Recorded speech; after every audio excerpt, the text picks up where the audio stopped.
Alright, so this is a video about the June 2013 Unit 4 multiple choice exam. So let's get cracking straight away.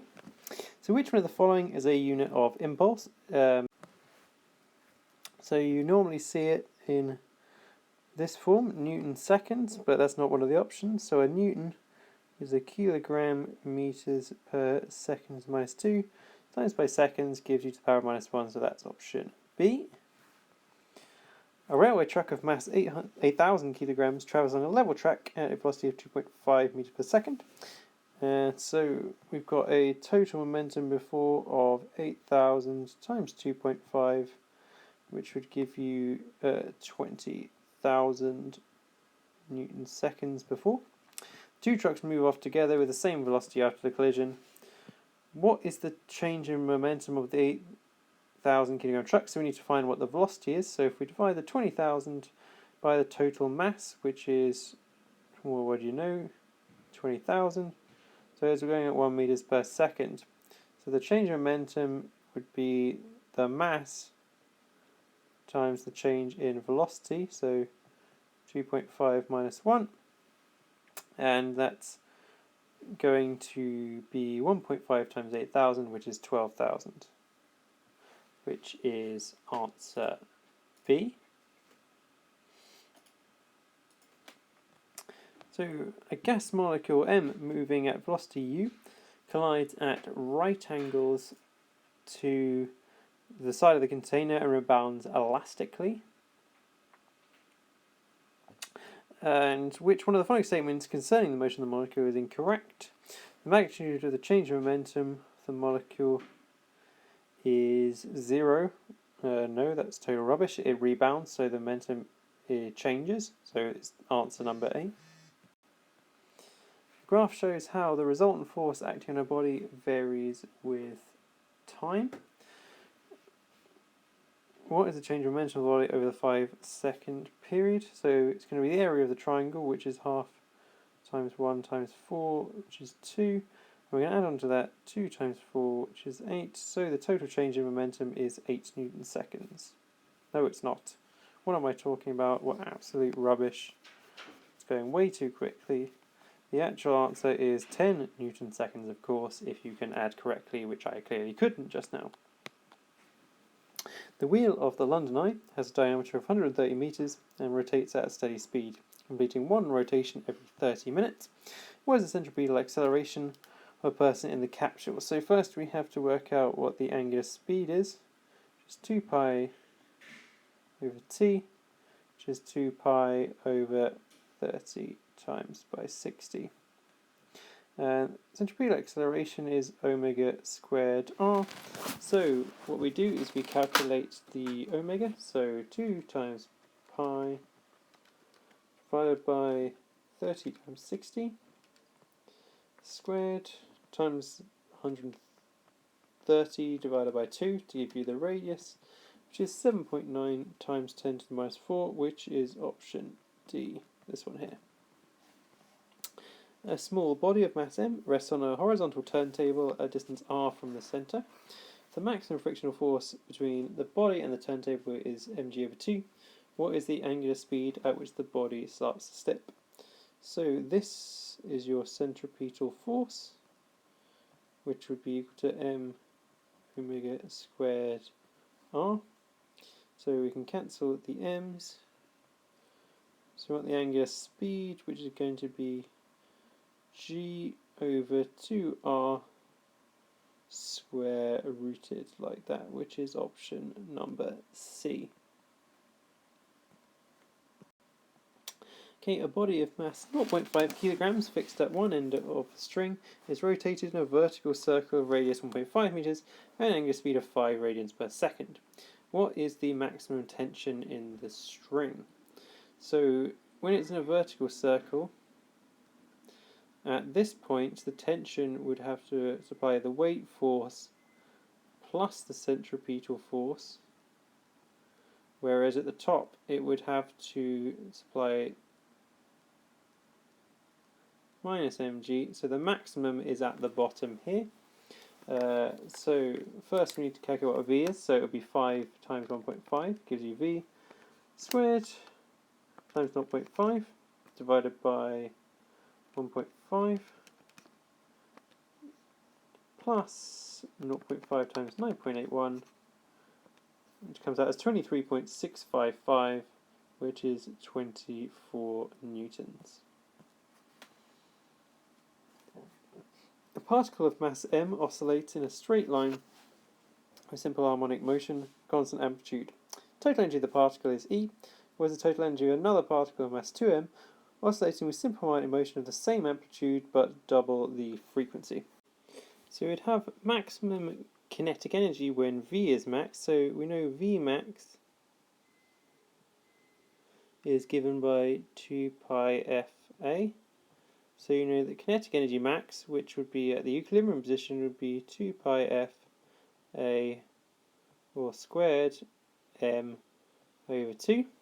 So if we double the frequency, the total energy is times by 2, but it's squared, so it's times by 2 again.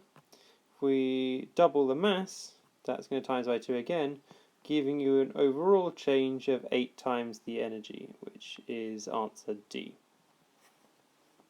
When a mass is suspended on a spring is displaced, the system oscillates with simple harmonic motion. Which of the following statements regarding the energy of the system is incorrect? The potential energy has a minimum value when the spring is fully compressed. Absolute rubbish. It has maximum, so that one is it. So let's just check the others. The kinetic energy is maximum at the equilibrium. True. Some of the kinetic and potential energies is constant because there's been no work done against the resistive forces. Potential energy is maximum value when the mass is at rest. Yeah, that's true as well. So we're good. When a mass is attached to a spring X, as shown in Figure 1, it is displaced downwards and released. It oscillates with time period t. An identical spring is connected in series, the mass m, as shown. What is the new time period? So, first of all, time period is given by 2 pi root m over k.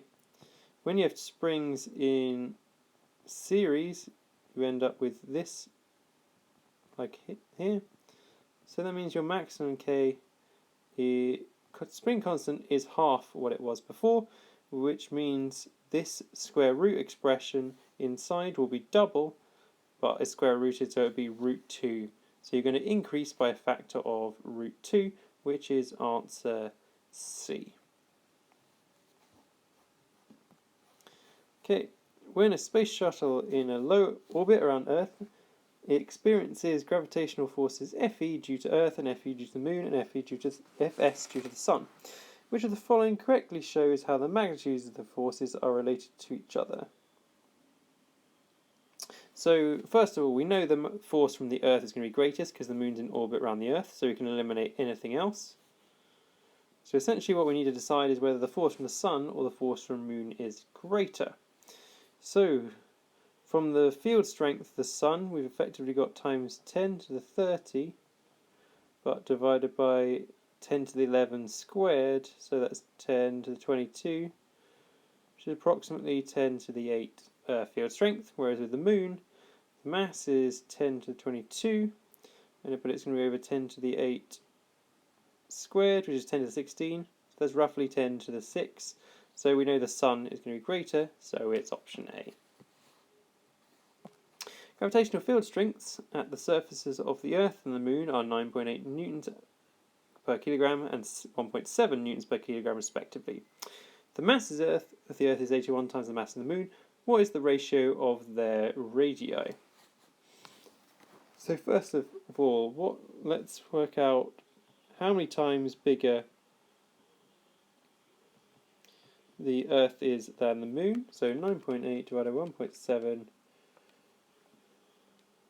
There's no simple version, so we're just going to leave that in fractional form, 98 over 17.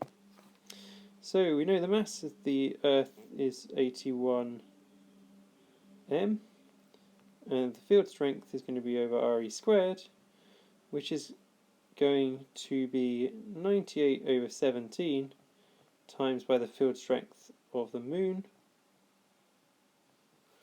And we want the ratio of the radius of the Earth to the ratio of the radius of the Moon.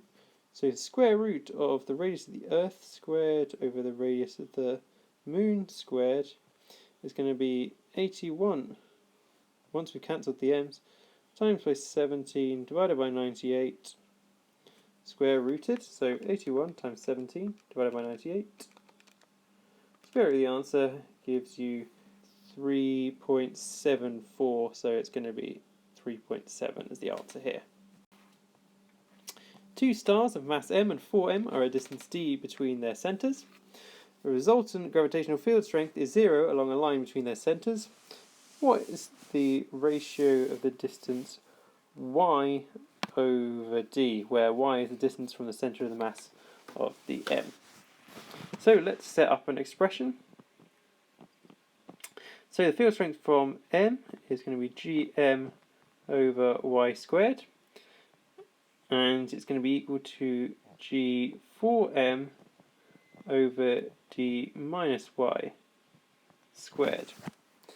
So let's cancel things on both sides, and what we have here is an expression with square numbers top and bottom. So we've got 1 on the top line, so we can square root both sides. So 1 over y is equal to 2 over d minus y, which means d minus y equals 2y, which means that d equals 3y, or y over d is equal to 1/3, which is option B there. Mars has a diameter approximately half that of the Earth and a mass 0.1 of the Earth. The gravitational potential at the Earth's surface is 63 megajoules per kilogram. What is the value of the potential of the surface of Mars? So essentially what we've got is minus 63. So you've halved the radius, so that's going to end up doubling that. But you've divided the mass by 10, so you're going to end up dividing it by 10. So you're going to have 63 divided by 10, and times by 2 gives you 12.6, which is approximately 13. There. Two satellites P and Q of equal mass orbit Earth at radii r and 2r respectively. Which one of the following statements is correct? P has less kinetic energy. No, the closer you are, the faster you go, so that's rubbish. P has less kinetic, still rubbish. P has more, okay, so we're fine, but less potential energy than Q. P has more kinetic energy and more potential energy than Q. No, you increase your potential energy the further you move from the centre of mass, so Q is going to have more potential energy, so it's going to be answer C. Two horizontal parallel plate conductors are separated by a distance of 5 millimeters in air. The lower plate is earthed, and the potential of the upper plate is 50 volts. So you've got a change in potential of 50 volts, which gives the field strength and the potential at the midpoint. So the field strength is V over D, so 50 divided by 5 times 10 to the minus 3, because it's a uniform field, giving 10,000, or 1 times 10 to the 4. It's going to essentially be acting from the positive plate to the neutral, so it's going to be downwards, so we can get rid of these two, because the field lines always go from the positive 50 volts to the lower 0 volt. And the potential halfway through, it's a uniform field, so potential varies linearly, so it's going to be 25. So it's going to be answer B. Two identical positive point charges P and Q are separated by distance r. They repel each other with force F. If r is decreased so that the electrical potential energy of Q is doubled, what is the force of repulsion? So if you've doubled the potential, you've halved the distance, and if you halve the distance, you would multiply the force by 4 effectively, so that's this one here. So potential is inversely proportional to distance, So if you double the potential energy, you've halved the distance, but if you've halved the distance, half gets squared, so you'd end up with 4 times the force. Which path A to D shows how an electron moves in the uniform electric field represented in the diagram? So field lines go from positive to negative. So an electron's going to be attracted towards the positive plate and keep being attracted in that direction, which is represented by option A in this diagram. So it's going to be A. Not sure where you're supposed to fill that answer in. Maybe there's a grid later. Nope.